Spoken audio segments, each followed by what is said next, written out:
Praise the lord. దేవునికి స్తోత్రం. ఇప్పుడు మనం ధ్యానించబోయేటువంటి వాక్య భాగం 1 సమూయేలు 16వ అధ్యాయము 6వ వచనం నుండి మనము 10వ వచనం వరకు చదువుకుందాం. చదువునానా?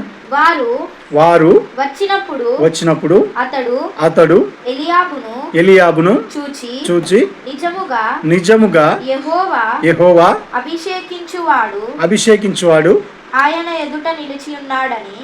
ఎదుట నిలిచి ఉన్నాడని అనుకొనెను. అయితే యెహోవా సమూయేలుతో ఇలాగు సెలవిచ్చెను, అతని రూపమును అతని ఎత్తును లక్ష్య పెట్టకుము. మనుషులు లక్ష్యపెట్టు వాటిని యెహోవా లక్ష్య పెట్టడు. నేనతని త్రోసివేసి ఉన్నాను.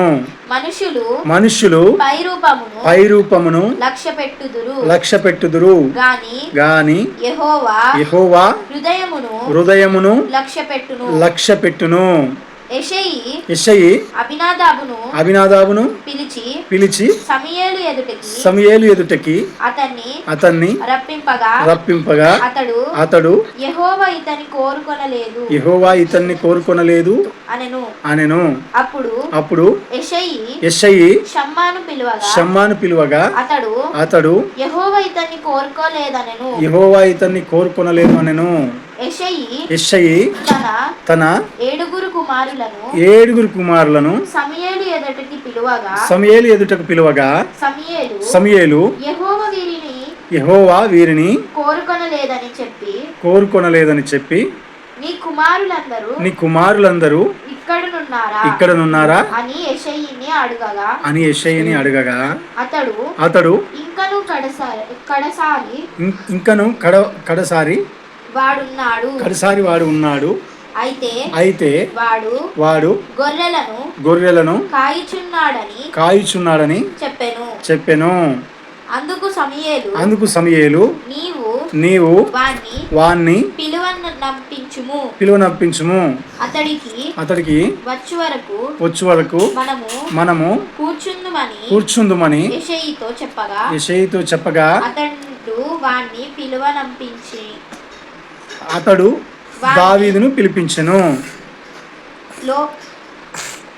చదువునా? లోపలికి తోడుకొని వచ్చెను. అతడు ఎర్రని వాడును చక్కని నేత్రములు గలవాడును చూచుటకు సౌందర్యవంతుడై యుండెను. అతడు రాగానే నేను కోరుకున్నవాడు ఇతడే. నీవు లేచి వానిని అభిషేకించమని యెహోవా సెలవిచ్చెను. ప్రియులారా, ఇప్పుడు మనం చదువుకున్నటువంటి వాక్య భాగంలో సమూయేలుతో దేవుడు ఇశ్రాయేలులకు సౌలుకు మారుగా, అంటే సౌలును నేను త్రోసివేసి ఉన్నాను, సౌలుకు మారుగా యెషయ కుమారుల్లో ఒకరిని అభిషేకించుకో అని బెత్లెహేముకు పంపించినాడు. వచ్చినప్పుడు యెషయతో మాట్లాడి నీ కుమారులని రప్పించు అంటే పెద్దవాడిని తీసుకొని వచ్చిండు యెషయాకి 8 మంది కుమారులు. అయితే ఈ వాక్యం చదువుతున్నప్పుడు చాలా దేవుని యొక్క ఉద్దేశాలను చూస్తే చాలా ఆశ్చర్యం కలుగుతుంది. యెషయా తీసుకొని వచ్చి సమూయేలు ముందు నిలబెట్టినాడు పెద్దవాడిని ఏలియాబును చూడగానే సమూయేలు కూడా అనుకున్నాడు, ప్రవక్త అయినటువంటి సమూయేలు ఇంతటి బలమైనటువంటి వ్యక్తి, దేహదారుఢ్యం కలిగినటువంటి వ్యక్తి, కాబట్టి ఇతడేనేమో దేవుడు అభిషేకించమన్నదని అభిషేకించడానికి సిద్ధపడినప్పుడు దేవుడు అన్నాడు, ఆగు, నేను ఇతన్ని కాదు ఎంచుకున్నది, నేను ఇతన్ని త్రోసివేసి ఉన్నాను, ఇతన్ని కాదన్నాడు. మనుషులు పై రూపాన్ని చూస్తారు. ఈ లోకంలో ఉన్న మనుషులు పై రూపాన్ని చూస్తారు. నువ్వెంత బలవంతుడవు, నీకు ఎంత అధికారం ఉంది, నువ్వేం చేయగలుగుతావు అనేటువంటి విషయాల్ని మనుషులంగా ఈ లోకంలో ఉన్న వాళ్ళు చూస్తారు. కానీ దేవుడు హృదయ అంతరంగాలను చూసేటువంటి దేవుడు. నీ హృదయం ఎంత అది యథార్థమైనదిగా ఉన్నదో అనేది దేవుడు చూస్తూ ఉంటాడు. ఇప్పుడు ఉదాహరణకి ఒక ఎమ్మెల్యేకి టికెట్ ఇవ్వాలనుకోండి, ఒక మినిస్టర్కి టికెట్ ఇవ్వాలనుకోండి, అతడు ఎంత ఖర్చు చేయగలుగుతాడు, ఎంత అంటే అతనికి బలం ఎంత, అతనికి ఉన్న అధికారం ఎంత ఈ కాన్స్టిట్యున్సీలో అనేటువంటి విషయాల్ని చూస్తారు.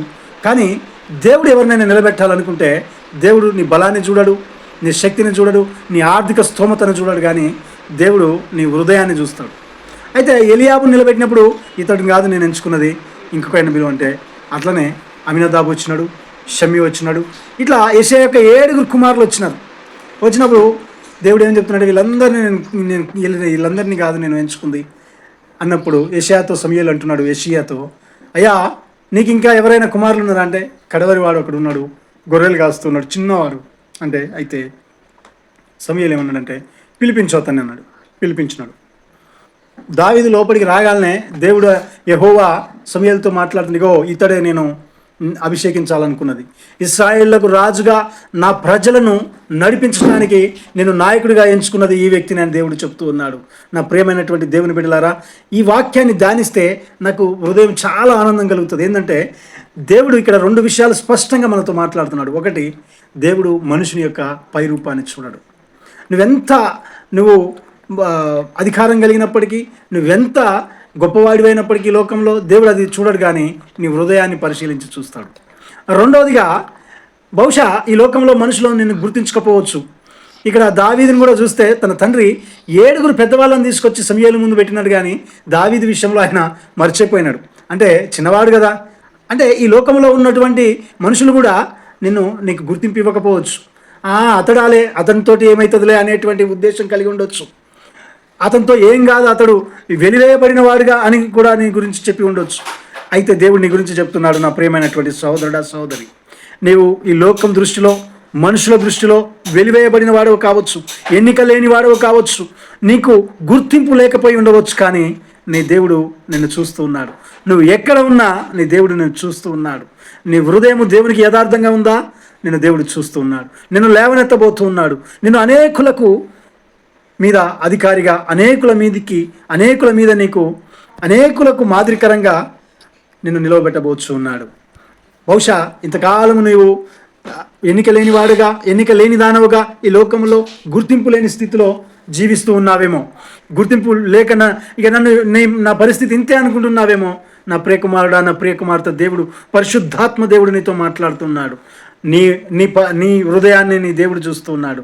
నా కుమారుడా, నీ హృదయాన్ని నేను చూస్తూ ఉన్నాను. నీవు నాకు కావాలి. నా ప్రజలను నడిపించేటువంటి నాయకుడిగా నేను నియమించబోతున్నానని పరిశుద్ధాత్మ దేవుడు నీతో చెప్తూ ఉన్నాడు. దిగులు పడకు. బహుశా గతించిన కాలము నీవు బాధపడి ఉన్నావేమో. గతించిన కాలం నాకు గుర్తింపు లేదు, నా స్థితి ఇంతే, నా పరిచర్య ఇంతే, నా కుటుంబం ఇంతే, నా జీవితం ఇంతే అనేటువంటి దిగులుతో ఉన్నావా? అయితే దేవుడు నీతోనే సూటిగా మాట్లాడుతున్నాడు. పరిశుద్ధాత్మ దేవుడు నీతోనే మాట్లాడుతున్నాడు. నా కుమారుడా, నా కుమార్తె, నేను చూస్తూనే ఉన్నాను. నా ప్రజలను నడిపించేటువంటి నాయకుడిగా నిన్ను అభిషేకించి ఉన్నాను. నా ప్రజలకు ముందుగా నిలవబడి నా ప్రజలను నడిపించాల్సినటువంటి నాయకుడిగా నేను అభిషేకించబోతున్నానని దేవుడు చదివిస్తున్నాడు. దేవునికి వందనాలు. ఆమేన్.